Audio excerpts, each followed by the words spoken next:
এইমাত্র পাওয়া আবহাওয়া দপ্তর থেকে আজকে সবচেয়ে গুরুত্বপূর্ণ খবর। আরও তীব্র হবে তাপপ্রবাহ। আজ থেকে 30শে এপ্রিল জেলায় জেলায় হাই অ্যালার্ট জারি। এছাড়া আগামী 24 ঘন্টার মধ্যে দুই বাংলার বিভিন্ন জেলায় তাপমাত্রা উঠে যেতে পারে 43 ডিগ্রি সেলসিয়াসে। আবার কয়েকটি জেলায় লু হওয়ার সতর্কতা, এমনটা জানাচ্ছেন আবহাওয়া দপ্তর। আজ ও আগামীকাল কোন কোন জেলার আবহাওয়া কেমন থাকতে পারে এ বিষয়ে কি বলছে আজকের আবহাওয়া রিপোর্টে জানিয়ে দিব। সম্পূর্ণ বিস্তারিত ভিডিওতে সঙ্গে থাকুন। আর সবার আগে সবার প্রথম সঠিক আবহাওয়ার খবর জানতে আমাদের চ্যানেলটিকে সাবস্ক্রাইব করে রাখুন। এবার জেনে নিন এক নজরে। সকাল থেকে লাফিয়ে লাফিয়ে বাড়ছে তাপমাত্রা, দেখা নেই মেঘ বৃষ্টির। টানা তাপপ্রবাহে অতিষ্ঠ হয়ে উঠেছে জনজীবন। ঘরে কিংবা বাহিরে কোথাও মিলছে না স্বস্তি। এই জন্য প্রকৃতির মাঝে গ্রীষ্মের খরতাপে জ্বলছে চারদিক। এই অবস্থায় আবহাওয়া দপ্তর থেকে মিলছে ভয়ঙ্কর দুঃসংবাদ। তারা যেটা বলছেন, আগামী 24 ঘন্টার মধ্যে তাপমাত্রা আরও বাড়তে পারে। এমনকি 30শে এপ্রিলের মধ্যে কোথাও কোথাও 43 ডিগ্রির উপরে উঠে যেতে পারে সর্বোচ্চ তাপমাত্রা বলে জানিয়েছেন আবহাওয়াবিদরা। এদিকে আপাতত গরম কমার সম্ভাবনা নেই। দেশের মোট 16 জেলার উপর দিয়ে তীব্র তাপপ্রবাহ বয়ে যাচ্ছে এবং তা অব্যাহত থাকবে।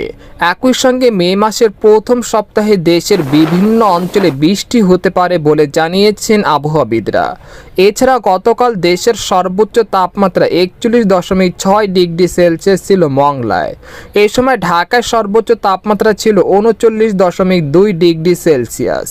এদিকে আবহাওয়ার বিশেষ সতর্কবার্তায় বলা হচ্ছে, এই চলমান তীব্র তাপপ্রবাহ এপ্রিলের শেষ দিন পর্যন্ত অব্যাহত থাকতে পারে।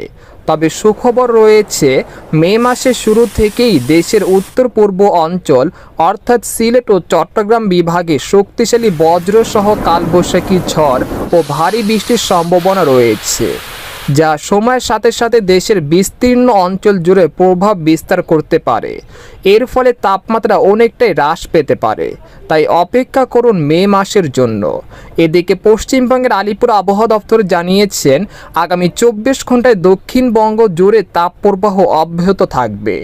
এর মধ্যে পূর্ব মেদিনীপুর, ঝাড়গ্রাম, পশ্চিম মেদিনীপুর, বাঁকুড়া, পশ্চিম বর্ধমানের জন্য লাল সতর্কতা জারি করেছেন আবহাওয়া দপ্তর। এছাড়া উত্তরবঙ্গে দার্জিলিং ও কালিম্পংয়ের কোনো কোনো জায়গায় বজ্র বিদ্যুৎ সহ হালকা বৃষ্টি হতে পারে। এছাড়া বাকি জেলাগুলির আবহাওয়া শুকনো থাকতে পারে। এদিকে বাংলাদেশে আবহাওয়াবিদ মোহাম্মদ বজলুর রশিদ জানান, আজ সকাল 9টা থেকে পরবর্তী 24 ঘন্টায় চট্টগ্রাম ও সিলেট বিভাগে একটি জায়গায় অস্থায়ীভাবে দমকা বা ঝড় হওয়া সহ বৃষ্টি বা বজ্র সহ বৃষ্টি হতে পারে এবং সেই সাথে কোথাও কোথাও বিক্ষিপ্তভাবে শিলাবৃষ্টি হতে পারে। এছাড়া দেশের অন্যত্র অস্থায়ীভাবে আংশিক মেঘলা আকাশ সহ আবহাওয়া প্রধানত শুষ্ক থাকতে পারে। এই সময় সারা দেশে দিন এবং রাতের তাপমাত্রা প্রায় অপরিবর্তিত থাকতে পারে। জলীয় বাষ্পের আধিক্যের কারণে অস্বস্তি ভাব বিরাজমান থাকতে পারে। সর্বশেষ একটি কথা, এখানে শুধু পূর্বাভাস দেওয়া হয়েছে। মেঘ বৃষ্টি কখন হবে এ বিষয়ে মহান আল্লাহ তাআলা ভালো জানেন। আমরা শুধু ধারণা দিতে পারি, বাকিটা মহান আল্লাহ তাআলার হুকুম হলে হবে, না হলে কিছু করার নেই। আজকের মতো এখানে বিদায় নিলাম। দেখা হবে পরের ভিডিওতে, সেই পর্যন্ত আমাদের সাথে থাকুন।